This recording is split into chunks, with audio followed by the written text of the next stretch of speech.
Hi, I'm Michael Santos with the Earning Freedom Podcast, the Mastermind Program. You can see behind me, I have a couple of different services. It's Earning Freedom, where I speak out here. I've got a prison professor service where I try and advise guys who are going in or people who are coming out. And really, this is all part of a commitment I make to really share strategies that worked for me with other people who are going through struggle. And I got to tell you that one of the greatest feelings that I have is that I'm able to contribute to men in the state of Maine's prison system. I am extremely grateful to Diane, Michael Tausick, and everybody else there who gave me this opportunity, because it takes a lot of courage to allow a guy like me, a felon, somebody who's served 26 years in federal prison, to be able to penetrate those walls, even if it's through technology, to share strategies that worked for me. Because I really believe that people who are inside want to hear from guys who are just like them. And I can assure you, I was just like you, every one of you who was incarcerated at one time. When I was, went through the system, as I wrote about in the course in the Mastermind Program, when I was initially charged, my prosecutor wanted me to be in prison for 300 years. He said if I spent every day of my life for 300 years working to atone and contribute to society, our community would still be at a significant net loss. But I can assure you that wasn't the case. I made a commitment while I was inside of those walls and fences and cages that I was going to figure out a way to reconcile with my community. And because I made that commitment, it made all the difference in my life. Now, I can also tell you that it's never too early and it's never too late to begin making those seeds of change, to begin planting these seeds that will lead to a better outcome for your life. And with that said, I want to give this message directly to Brandon. His last name starts with an R. I don't know his last name, so it's Brandon R. I hope that you know that I'm communicating to you directly and to all of your peers, because the way I see it, anybody who is in struggle, anybody who is in prison, I have a responsibility and a duty to try and communicate, to try and convey messages of a strategy that worked for me, so that you can see that I am authentic and that I am for real and that I care about everybody in prison coming out and having a strong life. But Brandon had the courage to write me directly, and I will encourage anybody else who's watching this video, write me directly. Provide the letter to Diane or to Mike or to whoever it is you're working with in the state of Maine's prison system, and I will do my best to record a quick video and respond to you authentically. So I have a full-time job out here, but I still try to do this on my own time, so it's before I start working. But I just wanted to share this message. And let me just start by reading what Brandon wrote. Brandon wrote, "What advice would you give to inmates that while incarcerated did not take advantage of programs and the resources at hand? But now they're closer to release and they would like to change and make a difference so that when they're outside in the community, they can have a fulfilling life." And he wrote, "As convicted felons, we are looked down upon." Well, certainly no one knows that better than I do, because as I said at the beginning and as I wrote throughout this course, I was in prison for 9,500 days.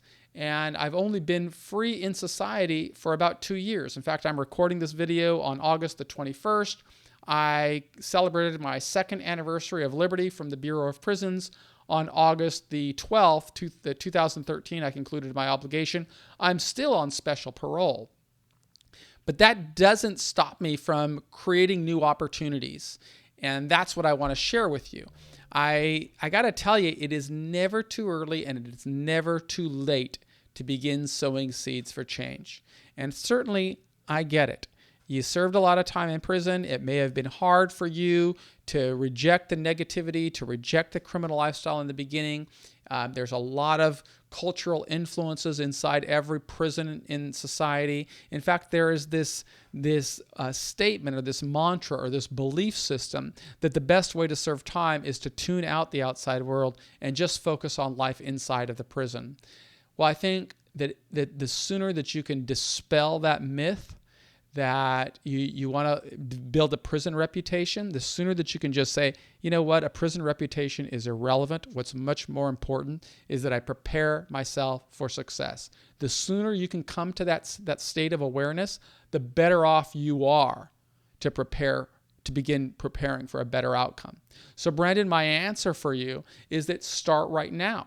I don't know when you're getting out, but I do know this. It is not an overnight fix. You got to have a vision, and that vision should be, from my perspective, a 5-year plan. I don't know how old you are because you didn't reveal that to me. I don't know how much time you have before you get out because you didn't reveal that to me. But as I wrote in the course, if you can start seeing yourself 5 years from now, not tomorrow, but 5 years from now, try to define the best possible outcome. I want you to see it, Brandon. I want you to see yourself, what is the best possible outcome in 5 years? Where do you live? Where do you work? Who are your friends? What do you do with your time? Who inspires you? What does your closest associates, what do they do? What time do you get up in the morning? What time do you go to bed at night? Try to define that individual to the best of your ability, as many details as you can. Then try to go through this exercise of figuring out who are the people who are around you. Is it your probation officer? Is it your employer? Is it your closest friends and associates? Who are they and what do they do? Then I'm going to ask you to take the next step. And that is, what would it take for those people to see Brandon as something different than they would see you today? And my guess is that it would be the same type, if you're truly committed to building a better life, it would be the same type of vision that I had. For me, as I wrote in there, it was a commitment to education, it was a commitment of contributing to society, and 3, it was a commitment to building a support network. Those were the 3 principles. Those 3 principles guided me back then. They still guide me today. They are what I build my career around. They are what I build my life around. And so, Brandon, I would urge you, take this time today to say, I'm drawing a line in the sand. I made a lot of bad decisions. I wish that I would have adjusted it differently during the earliest stages of my life and during the earliest stages of my prison term. But I didn't. I can't change the past. Made bad decisions, regret them, wish that I would have done better. But that's not going to stop me from doing better going forward. And when you say that, you're going to find a level of liberty comes to you. Because all of a sudden, you are once for the final time saying, I am rejecting the criminal lifestyle. I am rejecting the criminal thinking pattern that has really led my life into this vortex of failure and challenge and difficulty. Today, I'm going to start building a better life. I'm going to start building a life so that in 5 years, I'm a homeowner. In 5 years, everybody I associate with is a law-abiding contributing citizen. And every one of those individuals looks at me as a man who responded to struggle with his dignity intact. And that is something that will give you an empowering feeling, because you will feel, I am now fighting for this type of life that I want to live. And all of a sudden, the prison doesn't matter anymore. Now all that matters is you start planting your seeds and you start looking at the world differently. And you define it. You say, this is what I'm going to do. I am going to develop writing skills. I am going to develop thinking skills. I am going to develop communication skills. Because I know that if I do those 3 things, I am going to be able to persuade my probation officer to see me differently and give me more liberty. I am going to be able to persuade an employer to give me a position. Maybe it's an entry-level position at first, but with opportunities for advancement. None of that happens unless you can articulate your plan for success and then execute that plan every single day. So my advice for you, Brandon, and for any other inmate who, for whatever reason, didn't begin adjusting at the earliest stages, I would ask them to remember this cliche. The best time to plant an oak tree was 20 years ago. The second best time is today. Today, Brandon, is the time for you to begin and then nurture that seed every single day. Learn 20 new words. Challenge yourself to write 500 words a day. Challenge yourself to make people believe in you. And that is a heavy lift. I'm not going to pretend and say it is easy. But if you make the investment, you will reap the reward. That is the key. You have to be willing to invest the time and the energy and the resources to transform your life. And I'm going to send you a course that I wrote. I'm going to include it with these videos that I'm going to send to Diane and encourage Diane that she gives it to everybody. And it is a reputation management course that I wrote for other people. But that reputation management course really is just a lesson that I used, a lesson that guided me through my journey. And what was it all about? It was about the same principles that I teach you in the Mastermind program. It is to really be authentic. Don't ask anybody to do something or to believe in you if you don't take the time and the energy to do it yourself. So that's my advice for you. Begin articulating your plan to success and then execute that plan every single day. Don't look for success tomorrow. Don't look for it next week. Look for it in 5 years. And that vision is going to help dictate what you do, because you know where you're going to have to be in 2.5 years. You're going to have to be halfway there. And you know what you're going to have to be. If you know where you're going to be in 2.5 years, you know where you have to be in a year.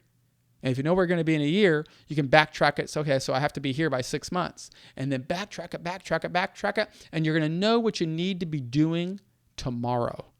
And what I suggest you begin doing tomorrow is you begin planning your life for 5 years and then start reverse engineering it. I always advise people develop communication skills, both written and oral, because that is what's going to help you move the needle. You've got to be able to persuade other people. You've heard the cliche that the pen is mightier than the sword. Well, you've got the ability to use a pen. A pen is just an analogy for communication skills. If you can communicate and you can persuade people to believe in you, you can change the outcome of your life. And if you can change the outcome of your life, you can change the world. So Brandon, as a man who served 26 years in prison, I am communicating to you that you can come out and people will not look down upon you, but people will open opportunities for you. People will allow you to become something more than anybody would expect. That's what I encourage you to do, Brandon. And I hope that you follow this guidance, and I hope you stick with the Mastermind program, and I hope that you live as the general of your life and you navigate your way from wherever you are today to success. And any of your colleagues there, any of your brothers there in prison, if you have a question, please ask. Count on me to be authentic, and count on me not to dispense any advice that I personally did not follow and live through the 9,500 days that I served in prison. Thank you very much. I am Michael Santos, and I appreciate this opportunity to work with the state of Maine's prison system.